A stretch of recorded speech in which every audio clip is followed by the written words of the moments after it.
Okay, so I'm in Selina Miraflores right now, and this is the short dorm. I booked originally the one that had 4 bunk beds, and I'm gonna show you a little bit. It's super tiny.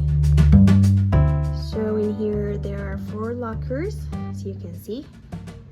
Then we have 2 bunk beds and a window right here. And each bed has a power outlet and USB ports and a light, which didn't work actually. And the reason is I originally booked this one, but I upgraded because there are 5 rooms per floor and they all share 1 bathroom. And let me show you the bathroom. And it was really smelly and I didn't like it, so I switched.